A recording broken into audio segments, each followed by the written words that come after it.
Bienvenidos a Primum Gradus, tu podcast de historia y humanidades en general. Os habla Ricardo Silvestre. Capítulo 2, dedicado a la masonería. En el capítulo anterior, para hacer una recapitulación y centrarnos, porque ha pasado una semana, pues hablamos del origen de la masonería, de su cuajo allí por el siglo XVIII, de sus inmediatos precedentes y de cómo la podíamos ascribir a un movimiento general que es el movimiento del pensamiento gnóstico, una forma de pensar que es como un río subterráneo que de vez en cuando aflora en la historia de pensamiento alternativo, un pensamiento en el que se pretende alcanzar la salvación a través del conocimiento, pero no de un conocimiento racional, sino de un conocimiento mistérico, esotérico, que no se adquiere a base de estudios, sino a base de iniciación. Iniciación igual a secreto. Ese secreto se transmite entre los iluminados, que se lo van transmitiendo generación tras generación. Y en esas estábamos cuando acabamos. Evidentemente hablamos de más cosas y dijimos que en este programa íbamos a hablar del gran secreto masónico, por ejemplo, y también de la influencia de la masonería en nuestros días a través, por ejemplo, de las grandes revoluciones. Y una cosa que no dije, pero que también vamos a tratar y por la que vamos a empezar, vamos a echar un rápido vistacillo al funcionamiento interno de las logias, aquello de los grados y tal, sin entretenernos mucho. Y también aquello que es la masonería azul, por ejemplo, que fue nombrado en aquellas descripciones primeras de las que echamos mano. Bueno, pues empezamos. James Anderson y Jean-Théophile de Saguier, los padres de las constituciones de Anderson, que llevan el nombre del primero, pues eran dos clérigos protestantes, dos clérigos anglicanos. El señor de Saguier venía de La Rochelle, Francia, huyendo de la persecución contra los hugonotes. En fin, que ese proceso que empieza en 1717 y culmina con la aprobación y publicación de estas constituciones son el punto de partida de la masonería moderna. Se juntan los pequeños grupúsculos, las pequeñas logias que habían por ahí sueltas en Londres y se unen y forman la gran logia de Londres. Pero claro, al ser protestantes y dado la época, eran profundamente anticatólicos. De tal manera que en un momento dado, al poco de publicarse, pues recogen todas las antiguas ordenanzas del gremio, porque al fin y al cabo aquello era un gremio en su origen, era un gremio de constructores, y las destruyen en el fuego. ¿Por qué? Porque había múltiples referencias católicas, muy alejadas ya de la realidad, porque en el fondo aquellos logias que se habían unido ya no tenían nada de gremio, sino eran un conciliábulo de personas de la alta sociedad que se reunían ahí para hablar de sus cosas, de sus filosofías y, en fin, sus conspiraciones, en el sentido que le queréis dar. Pero al mismo tiempo ocurría que allá por la norteña Escocia había otra rama de masones que no aceptan esto. Y en 1750 pues crean una logia de los masones, que se llaman a sí mismos antiguos, que querían preservar los orígenes sin perder, digamos, la esencia católica. Y hay que entenderlo, había una cierta pugna política en aquella época, de distintas dinastías.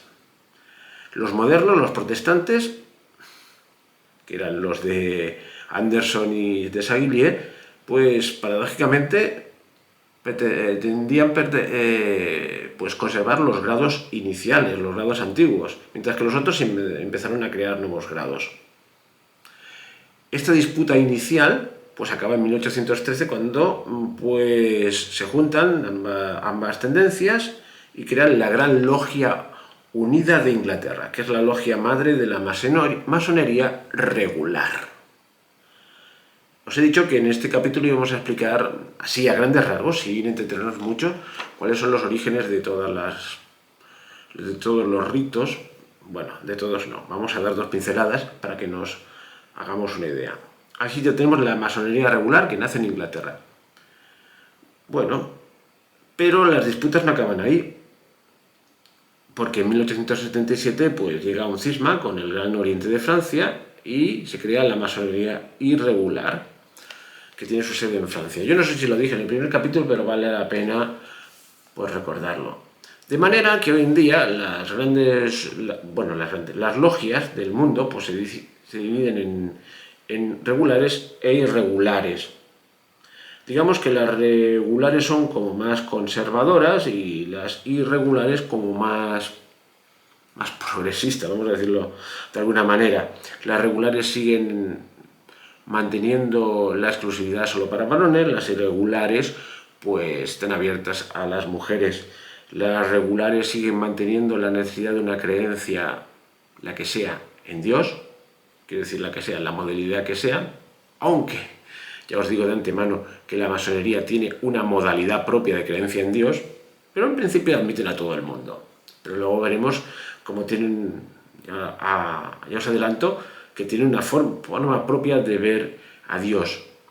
Una forma que se puede llamar deísta, es decir, Dios no es providente, Dios crea el mundo como un relojero, lo pone a funcionar y ahí se las apañe, no se inmiscuye en la vida de los hombres. Bueno, la masonería irregular o liberal, como les gusta llamarse a ellos, o adogmática, como también les gusta llamarse, la de Francia, pues esta pues incluso admite a ateos. Y las grandes logias que amparan a cada una de estos dos ritos pues son la Gran Logia Unida de Inglaterra o el Gran Oriente de Francia. Luego las cosas se mezclan, parece muy claro, pero en España, por ejemplo, hay gente, se han unido y aunque lleven Gran Oriente, siguen la tradición más regular. Bueno, es una historia muy compleja, pero no vale la pena meterse ahora. Pero vamos a ver alguna cosa que tienen en común. La estructura básica. La estructura básica es la logia, que es tanto el sitio físico donde se reúnen los hermanos, que se llaman entre ellos, y también el nombre que recibe el propio grupo. ¿Vale? Esto es entendible. Para hacer una logia se necesitan unos mínimos. Vamos a poner algunos mínimos establecidos, luego pueden haber variantes. Yo os digo que cualquier cosa que diga aquí, si alguien es muy puntilloso, encontrará una variante nueva. Pero básicamente para hacer una logia se requieren un mínimo de 7 maestros, masones del rito escocés antiguo y aceptado, o 7 masones de los que 3 tienen que ser maestros, eso en otros ritos, o sea, o siete maestros masones en el rito escocés antiguo y aceptado, que ya veremos lo que es, o 7 masones de los que 3 tienen que ser maestros, eso en el resto de ritos, así en general. Y entonces ya a partir de ahí, ya tenemos estos mínimos, pues ya pues, es reconocido por la Gran Logia Unida de Inglaterra o el Gran Oriente, según sea su rito.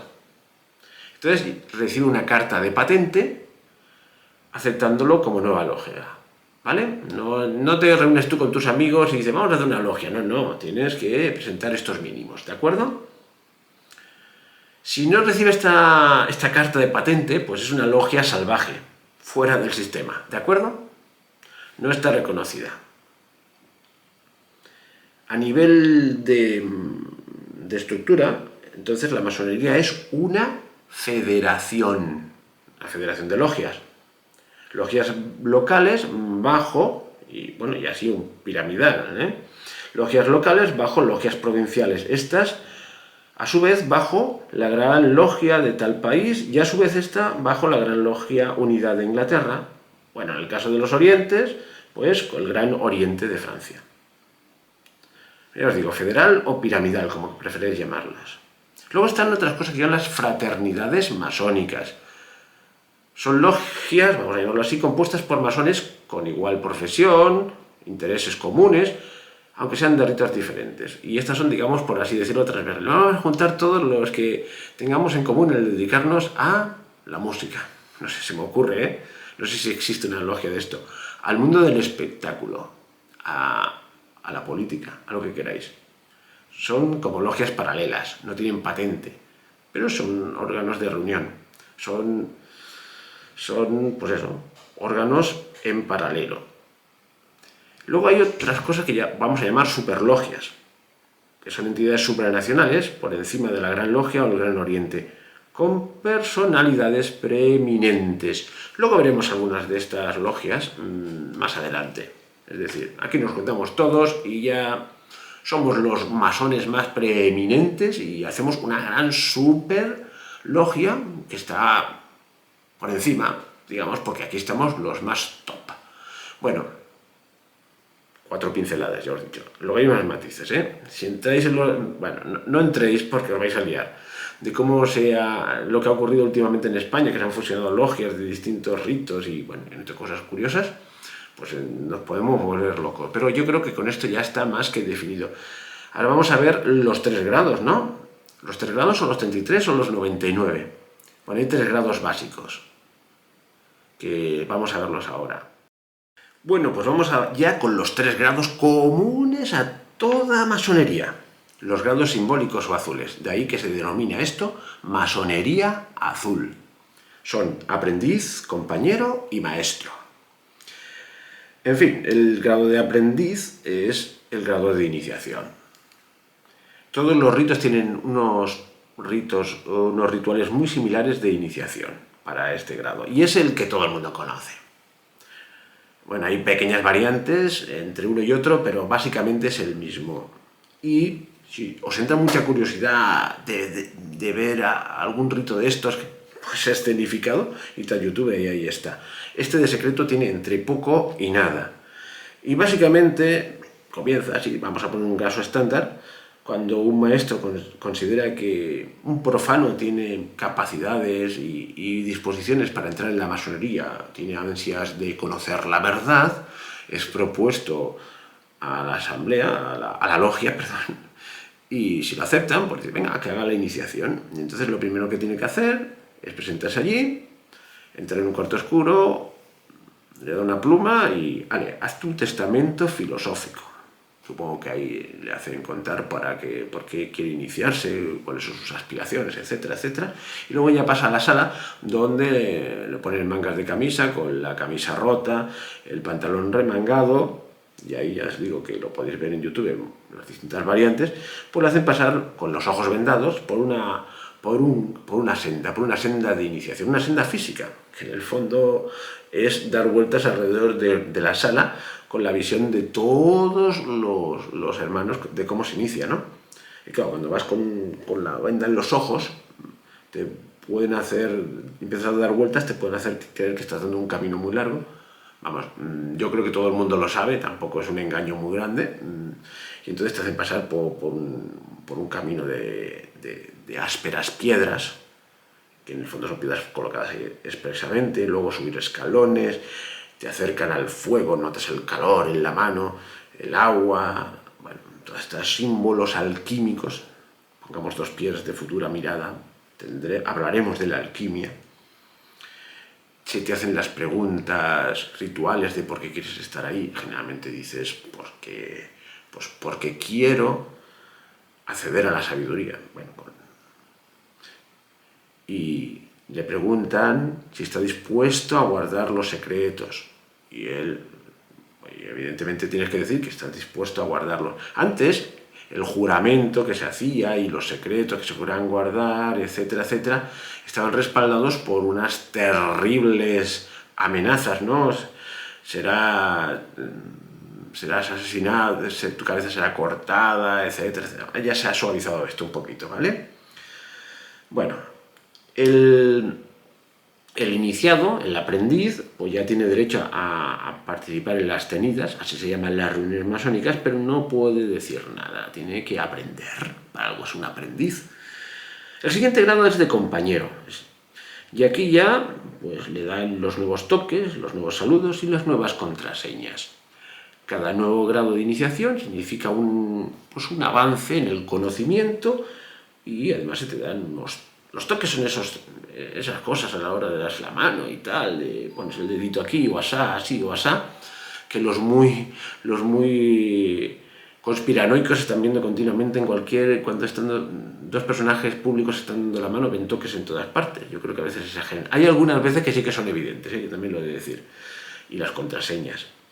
Y estos compañeros ya pueden ir a las tenidas y hablar y presentar planchas. Las planchas son documentos o propuestas, ¿vale? Ya tienen voz. El tercero de estos grados azules es el de maestro. Aquí ya hay una elevación, se te cuenta la leyenda de Hiram Abif, que ya lo contaré en otro programa más detenidamente. Pero Hiram Abif es el arquitecto del gran templo de Jerusalén. En la Biblia no ocupa nada.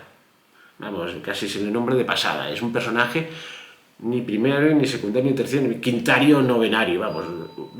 Entonces, para los masones, en cambio, esto tiene una gran importancia. Es un gran referente.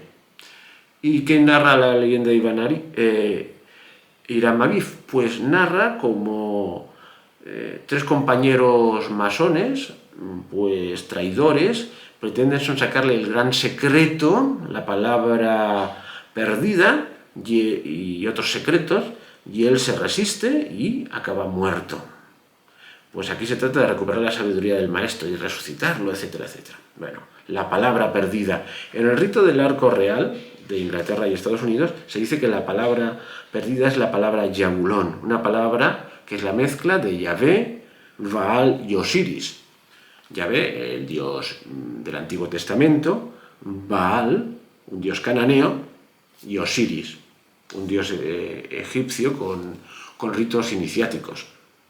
Y es que una de las características de la masonería es pues eso, el sincretismo religioso. Te dirán que puedes practicar cualquier religión, pero en el fondo te acabarán diciendo, si no te lo dicen ya del principio, pues que las religiones son una especie de, pues esto, ¿cómo te diría yo? Como una cosa para tener tranquila a la gente. Un sucedáneo, un placebo. Pero la auténtica sabiduría la vas a tener en la masonería, ¿vale? Y bueno, ya he contado brevemente lo que son los 3 grados azules. ¿Qué nos dice el famoso Albert Pike en su libro Moral y Dogmas? Bueno, una cita un poco larga, dice así. Los 3 grados simbólicos no son más que el pórtico exterior del templo. Parte de los símbolos son mostrados allí al iniciado, pero es intencionadamente confundido con falsas interpretaciones. Es decir, esto lo pongo yo, se le oculta información, se le da interpretaciones que no son, porque aún no es capaz de, por así decirlo, de digerir toda la verdad. Ya se le dará más adelante. Sigamos.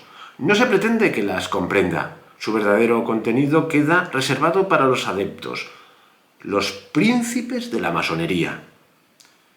El cuerpo completo del arte sacerdotal y real fue escondido tan cuidadosamente hace siglos en los altos grados que en ocasiones resulta imposible solventar muchos de los enigmas que encierra. Es suficiente para la masa de los que se denominan masones imaginar que todo está contenido en los grados simbólicos y que el que intente sacarlos del error se esforzará en vano y violará su juramento de adepto sin obtener recompensa alguna a cambio. La masonería es la auténtica esfinge, enterrada hasta la cabeza en las arenas acumuladas alrededor con el paso de los siglos. O sea, Albert Pike pone negro sobre blanco diciendo que estos 3 grados, esta masonería azul, pues nada, es como la entradita, pero que no te has enterado de nada, chato, si te quedas ahí. No lo digo yo, lo dice Albert Pike, ¿vale? Y llegados a este punto, pues tengo que deciros que el tiempo se me ha echado de encima y de verdad que no tengo más tiempo, así que tengo que incumplir la palabra dicha. No vamos a hablar del secreto masónico, ni siquiera, en cierto modo, he acabado el tema de los grados y tal.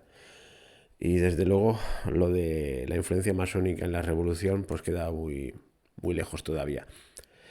En fin, podía aplazarlo y hacer un capítulo más largo, pero bueno, significaría que el capítulo este os llegaría más tarde. También me entra la tentación de ir al principio y quitar esa promesa de lo que vamos a ver hoy. Pero no, que quede así.